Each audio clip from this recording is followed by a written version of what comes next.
আজকে তোমাদেরকে বর্ষাকাল অথবা রেইনি ডের একটা সিম্পল সিনারি আঁকা এবং কালারটা দেখিয়ে দিব। প্রথমে এখানে একটা মানুষ এঁকে নিচ্ছি। এখানে আমি চুলটা একেবারে কালো করে নিচ্ছি আর আমি এখানে সিডি মার্কার দিয়ে আঁকছি। তোমরা পেন্সিল দিয়েও আঁকতে পারো অথবা সিডি মার্কার দিয়েও আঁকতে পারো। আর এখানে চুলের মধ্যে আমি দুইটা ফিতার সাথে সাথে বেনি দিয়ে দিয়েছি। এখানে একটা হাত দিব, হাতটা একটু উপর দিকে উঠা দিয়ে দিবে। হাতটা আঁকা কিন্তু সহজ, নিচের সাইডটা মোটা, যত উপরের দিকে যাবে ততই চিকন হতে থাকবে। আর হাতের মধ্যে আমি কিছু চুড়ি দিয়ে দিয়েছি। এখানে বডিটা কিন্তু আমাদেরকে একদম এক সাইড করে আঁকতে হবে, ফুল বডি এখানে আঁকার লাগবে না। এই ছবিটা তোমরা তোমাদের সিলেবাসে যদি বর্ষাকাল অথবা বৃষ্টির দিনের ছবি থাকে সেটিতেও আঁকতে পারবে। এটা যে কোনো এজের মানুষই আঁকতে পারবে। কারো কাছে যদি বেশি সিম্পল মনে হয় সে আরও কিছু মানুষ বাড়িয়ে দিতে পারো।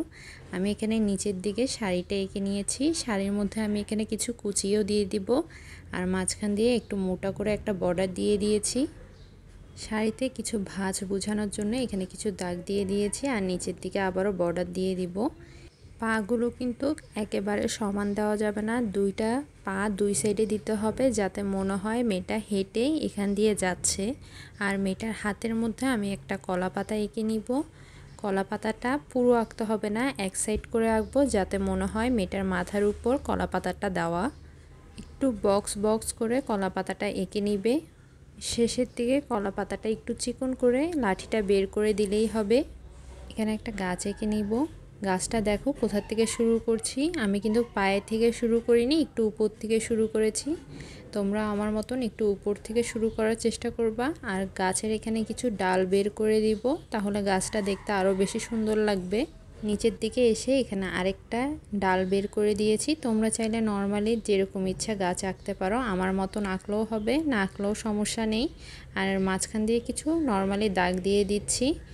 গাছের মধ্যে আমি কিছু ফুল দিব, কারণ আমরা জানি বর্ষাকালে অনেক বেশি কদম ফুল হয়, এই জন্য আমি এটা কদম ফুল গাছ আঁকছি।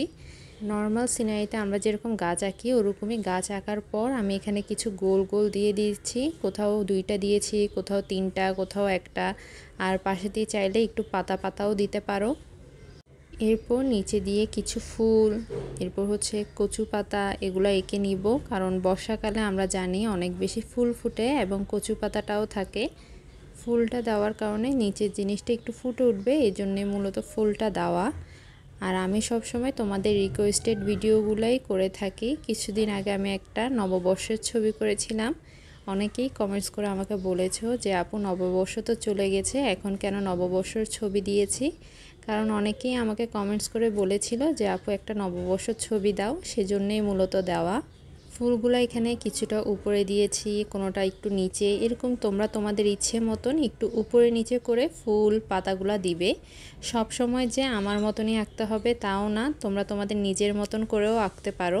এরপর গাছের পিছন থেকে একটা দাগ দিয়ে একটু স্টেপ স্টেপ করে দাগটা দিয়েছি। আর এখানের মধ্যে দুইটা নৌকা এঁকে নিব যাতে মনে হয় নৌকাগুলো কিনারে বেঁধে রেখেছে। নৌকাগুলো আমি খুব সিম্পলভাবে আঁকছি, কোনো পাল তোলা দিচ্ছি না, কিচ্ছু না। শুধু নর্মালি যেভাবে আমরা নৌকা আঁকি ওভাবে দুইটা নৌকা এঁকে নিব। শুধু একটা সামনে দিব আর একটা পিছনে। আর এখানে কিছু লাঠি এঁকে নিচ্ছি যার সাথে কিনা নৌকাটা বাঁধা। সেম একই রকম পিছনের নৌকাটাও এঁকে নিব। উপরের সাইডটাতে একটা সোজা দাগ দিয়ে দিচ্ছি। এরপর ওই সাইডে দূরের কিছু ঘরপালা দিয়ে দিব। এখানে প্রথমে একটা ঘর এঁকে নিচ্ছি। ঘরটা আঁকা খুবই সিম্পল, মাঝখানের দাগটা একটু বড় দিবে আর দুই সাইডের দাগ একটু ছোট হবে। এরপর দরজা জানলা এঁকে নিবে। আর পাশ দিয়ে আমি একটা খড়ের গাদাও দিয়ে দিচ্ছি। পিছন সাইডে যে ঘরটা আঁকছি সেটা একটু ছোট করে আঁকবো সামনেরটার তুলনায়। সব সময় ছবি আঁকার সময় একটা জিনিস মাথায় রাখবে, যাতে তোমার ছবির মধ্যে দূরে কাছে এই জিনিসগুলা পার্থক্য থাকে। পার্থক্য না থাকলে কিন্তু তোমার ছবিটা দেখতে ভালো লাগবে না। এরপর পিছনের যে জায়গাটা আছে ওখানে আরেকটি দাগ দিয়ে কিছু গাছপালা দিয়ে দিব উঁচু নিচু করে। আকাশে এবার একটু বড় ছোট করে আমি মেঘ এঁকে নিচ্ছি। এখানে তিনটি ভাগে আমি মেঘ এঁকেছি, এই মেঘগুলোকে আবার ডাবল করে এঁকে নিব। ডাবল করে এঁকে নেওয়ার পর এবার আমি কালারটা করে নিব। আমি এখানে জয় টিটি পেস্টেল কালারটা ব্যবহার করছি, তোমরা যে কোনো কালারই ব্যবহার করতে পারবা, জল রং অথবা অ্যাক্রিলিক কালার, পেন্সিল কালার।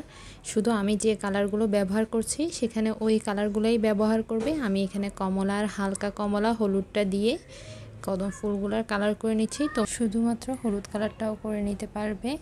কদম ফুলগুলো কালার করা শেষ, এবার গাছটার কালার করব। গাছটা আমরা নর্মালি যেভাবে কালার করি সেভাবেই কালার করে নিচ্ছি। নিচের সাইডটাতে একটু নেভি ব্লু কালারটা দিব যাতে একটু গাঢ় বা অন্ধকার মনে হয়। এরপর আমি নেভি ব্লু কালারটার সাথে ভালো করে সবুজ কালারটা মিক্স করে দিচ্ছি। সবুজটা দেওয়ার পর সবুজের সাথে জলপাই কালারটা ভালো করে মিক্স করে নিব। এরপর টিয়া কালারটা দিয়ে দিচ্ছি। এখানে কোনো প্রকার হলুদ কালার কিন্তু আমি ব্যবহার করছি না গাছের মধ্যে। এবার গাছের নিচের সাইডটা কালার করে নিচ্ছি। এখানে প্রথমে চকলেট কালারটা দিয়ে দিব এক সাইড থেকে, এরপর খয়েরি কালারটা দিচ্ছি। এখানে কিন্তু আমি দোনো সাইডেই খয়েরি কালারটা দিইনি, এক সাইড থেকে কালার করাটা শুরু করেছি। এরপর ভালো করে বাদামি কালারটা মিক্স করে শেষে দিয়ে অল্প একটু জায়গা রাখবো, ওখানে সাদা কালারটা দিয়ে দিব। এরপর এখানে ঘরগুলার কালার করে নিচ্ছি। ঘরগুলাতে শুধু লাল আর হালকা লাল কালারটা দিব। দুইটা ঘরে আমি সেম কালার করে নিব, আর উপরের সাইডটাতেই শুধু আমি কালার দিচ্ছি। পিছন সাইডটাতে এবার গাছগুলোর কালার করে নিব। এখানে আকাশটার কালার আমি আরও পরে করে নিচ্ছি। এখানে প্রথমে নেভি ব্লু কালারটা দিয়ে দিব, এরপর সাথে সবুজ কালারটা ভালো করে মিক্স করে নিচ্ছি। সূর্য দিলে আমি এখানে হলুদ কালারটা দিয়ে একটা সাইড একটু ব্রাইট করে দেখাতাম, কিন্তু এখানে সূর্য নাই, মেঘ যখন হয় তখন কিন্তু পুরো আকাশটা অন্ধকার থাকে, গাছপালাগুলোও অন্ধকার মনে হয়। এই জন্য আমি আর এখানে হলুদ কালারটা ব্যবহার করব না। এখানে গাছের মধ্যে প্রথমে নেভি ব্লু, এরপর সবুজ, এরপর জলপাই আর টিয়া কালারটা ব্যবহার করেছি। এবার খড়ের গাদার কালার করে নিয়েছি। এখানে খয়েরি, বাদামি আর হলুদ কালারটা দিয়ে দিয়েছি। এখানে শুধুমাত্র আমি সবুজ, টিয়া আর হলুদ এই তিনটা কালার ব্যবহার করব। এখানে আর কিন্তু জলপাই কালারটা ব্যবহার করছি না। এখানে প্রত্যেকটা জিনিস থেকে একটু আলাদা আলাদা করে কালার করব, যাতে আলাদা আলাদা প্রত্যেকটা জিনিস ভালো করে বোঝা যায়।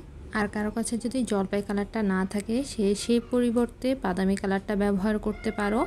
এরপর আমি এখানে আকাশটার কালার করে নিব। এখন আমি আকাশটা কালার করে নিব। প্রথমে আকাশের এক সাইড থেকে আমি কালো রঙটা একটু বেশি করে দিয়ে দিব, এরপর নেভি ব্লু কালারটা দিয়ে ভালো করে মিক্স করে নিচ্ছি।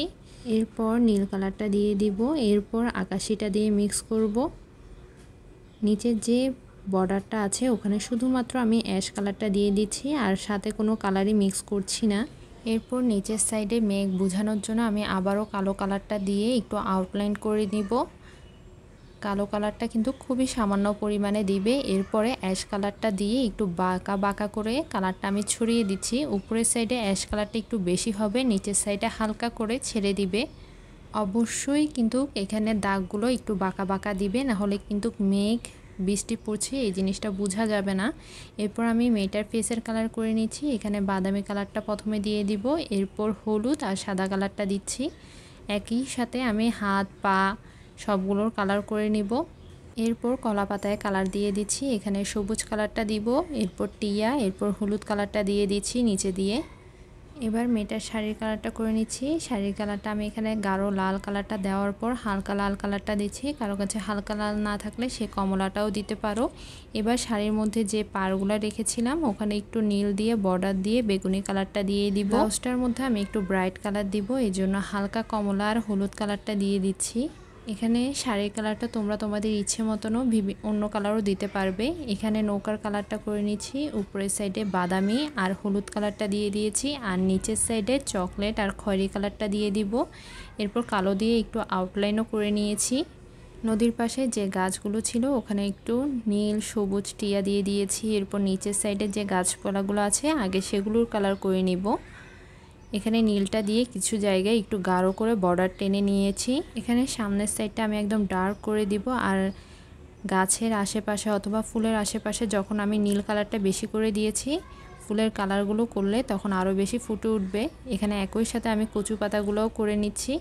এখানে সবুজ আর হালকা টিয়াটা বেশি করে দিয়েছি। পাতাগুলোর কালার একটু হালকা রাখবো, তাহলে গাছগুলো আর পাতাগুলো আলাদা আলাদা বোঝা যাবে। এরপর আমি এখানে ভালো করে জলপাই কালারটা দেওয়ার পর টিয়া আর হলুদ কালারটা দিয়ে দিচ্ছি। উপরের সাইডটা একদম হালকা রেখেছি আমি। এরপর খয়েরিটা দিয়ে একটু আউটলাইন করে নিব। ফুলগুলো তোমরা তোমাদের ইচ্ছে মতন বিভিন্ন কালার দিতে পারো। আমি একটাতে হালকা কমলা আর হলুদ কালারটা দিয়েছি, আরেকটা হলুদ আর সাদা কালার দিব, একটাতে লাল আর কমলা দিচ্ছি, আরেকটাতে একটু গোলাপি আর সাদা দিয়ে দিচ্ছি। এই ফুলগুলো তোমরা তোমাদের ইচ্ছে মতন কালার দিতে পারবে, চাইলে ফুল আরও বাড়িয়েও দিতে পারো। এবার নদীর কালারটা করব। নদীটা একটু অন্ধকার দিবে, কারণ মেঘের ছায়াটা পুরোটাই নদীর মধ্যে পড়ছে, এই জন্য নদীটা একদম অন্ধকার হবে। কালো রঙটা ভালো করে ছড়িয়ে দেওয়ার পর নেভি ব্লু কালারটা দেওয়ার পর একটু জলপাই কালারটাও দিয়ে দিচ্ছি, তাহলে একটু কালসে অথবা ডার্ক কালার মনে হবে। এরপর আমি নীল কালারটা আরেকটু দিব। এরপর অ্যাশ কালারটা ভালো করে মিক্স করে নিচ্ছি। নদীটা একটু ডিফারেন্ট টাইপের করেছি, অন্যান্য নদীগুলো কিন্তু সবসময় নীল আকাশি এগুলা দিয়ে করি, এই নদীটা একটু অন্ধকার অন্ধকার, এই জন্য একটু আলাদা আলাদা কালার ব্যবহার করেছি। আমি কিন্তু তোমাদের রিকোয়েস্টেড ভিডিওগুলোই সবসময় করে থাকি, এই জন্য তোমাদের যদি কোনো রিকোয়েস্ট থাকে তাহলে অবশ্যই কমেন্টসে বলতে পারো। আর যদি ভিডিওটি ভালো লেগে থাকে তাও আমাকে কমেন্টসে জানাতে ভুলবে না। এরপর উপরের সাইড থেকে কালোটা আউটলাইন করে নিব। এরপর অ্যাশটা দিয়ে কালোটা আর একটু ছড়িয়ে দিচ্ছি। তাই আমাদের পুরো ছবিটা করা শেষ, শুধু ঘরের সাইডে একটু কিছু কাজ বাকি আছে। আর পুরো ছবিটা আমি এখানে আউটলাইন করে নিচ্ছি। এখানে ডায়মন্ড কালার দিয়ে আউটলাইন করছি, তোমরা জানো সবাই, আর যারা না জানো তাদেরকেও বলে দিচ্ছি, পেস্টেল কালার করলে সবসময় কালো ডায়মন্ড কালারটা দিয়ে আউটলাইন করে নিবে। আউটলাইন করার কথা কেউ ভুলবে না, কারণ আউটলাইন করার পর আমার ছবিটা আরও বেশি সুন্দর লাগে।